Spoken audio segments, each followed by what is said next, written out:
नमस्कार। आज हम नेज अर्धचालकों में इलेक्ट्रॉन अवस्था घनत्व या होल घनत्व क्या चीज़ है उसके बारे में हम बात करते हैं।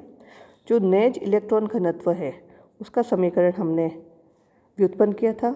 उसका मान है Ni = Nc into e to the power of minus EC minus EI/kT।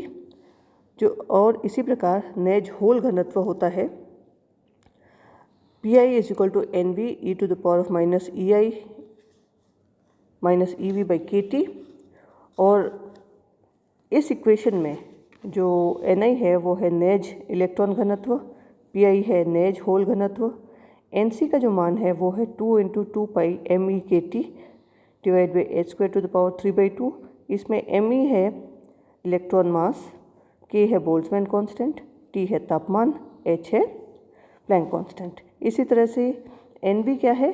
Nv एक नियतांक है जिसका मान है 2 × ब्रैकेट में 2π mp/kT / h² 3/2। mp है होल का जो द्रव्यमान, k बोल्ट्जमैन कांस्टेंट, T तापमान, h प्लैंक कांस्टेंट। अगला EI जो है वो नेज अर्धचालकों में फर्मी स्तर है, क्योंकि इसका जो स्तर होता है वो फर्मी स्तर के बराबर होता है, इसलिए हमने EI को नेज फर्मी स्तर ही मान लिया है। इसी तरह से EC है इलेक्ट्रॉन का निम्न जो चालन, इलेक्ट्रॉन की जो निम्न चालन बैंड में जो सीमा होती है, इसको हमने EC के नाम से निरूपित किया है। इसी प्रकार से EV जो है वो है होल उच्च सीमा, संयोजकता बैंड में जो उच्च सीमा होती है होल की, उसको हम कहते हैं EV। के बोल्ट्जमैन नियतांक है, T तापमान है। अब अगर हम मान लो कि इनका गुणनफलन करते हैं, इन दोनों इक्वेशंस का, Ni और Pi का, तो हमें जो वैल्यू प्राप्त होगी वो होगी Nc × Nv e to the power of minus bracket में EC माइनस EV/kT। मतलब कि Ni/Pi = Nc × Nv e to the power of minus Eg/kT। Eg इसमें वर्जित ऊर्जा अंतराल है। नेज अर्धचालकों में इलेक्ट्रॉन होल युग्म बनता है, इसलिए जितने इलेक्ट्रॉन होंगे उतने ही होल होंगे। इसका मतलब Ni = Pi। तो अब इस समीकरण को हम इस प्रकार से लिख सकते हैं जैसे कि हमने इस समीकरण में दर्शाया है।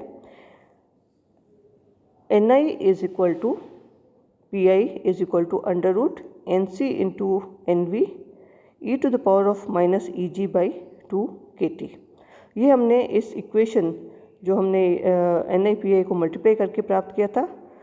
अगर हम Ni को Pi लिख रहे हैं तो ये Ni² हो जाएगा, इसका √, लिया है तो उससे हमें ये वाला इक्वेशन प्राप्त हुआ है।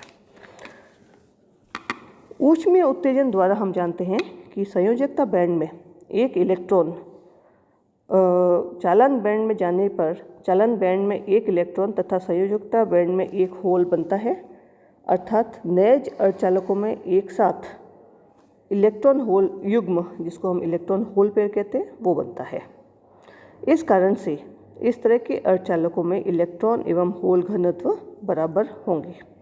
अतः फर्मी स्तर EC तथा EV के ठीक बीचों बीच होता है और नेज अर्धचालकों में फर्मी स्तर EI है। तो हम इस इक्वेशन को Ni = Pi = √Nc Nv e to the power of minus Eg/2kT हम इसको लिखते हैं। और ये जो इक्वेशन हमने प्राप्त किया है इसको हम एक नया नाम देते हैं जिसका नाम है इंट्रिंसिक कैरियर कंसंट्रेशन। अब हम बात करते हैं अपद्रव्य अर्धचालकों के बारे में, या एक्सट्रिंसिक सेमीकंडक्टर क्या होता है।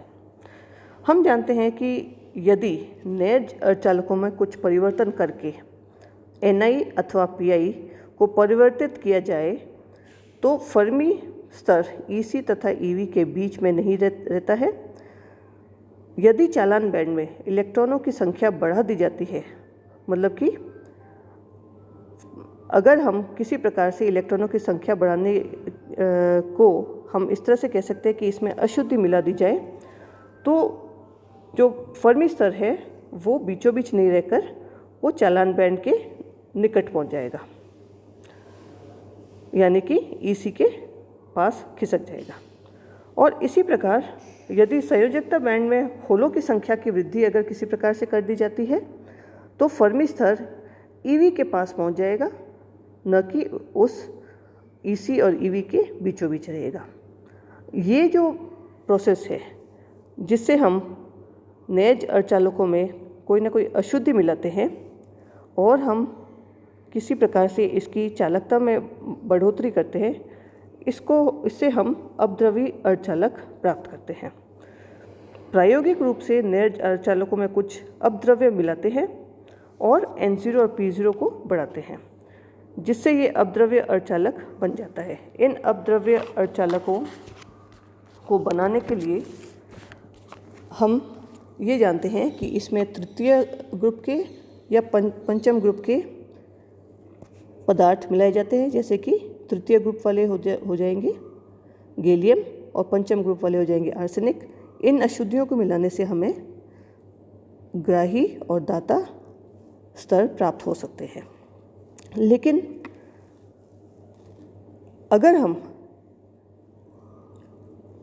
इन अपद्रवी अर्धचालकों के इलेक्ट्रॉनों की संख्या जब हम अशुद्धि मिलाते हैं और इसकी संख्या को यदि N0 मान लेते हैं और होलों की संख्या को हम P0 मान लेते हैं और इनको हम गुणा करते हैं, मतलब कि N0 और P0 जैसे कि हमने इस इक्वेशन में दर्शाया है, तो N0 और P0 हो जाता है Nc into NV e to the power of minus EC minus EV by KT, मतलब कि N0 P0 is equal to NCNV e to the power of minus EG by KT।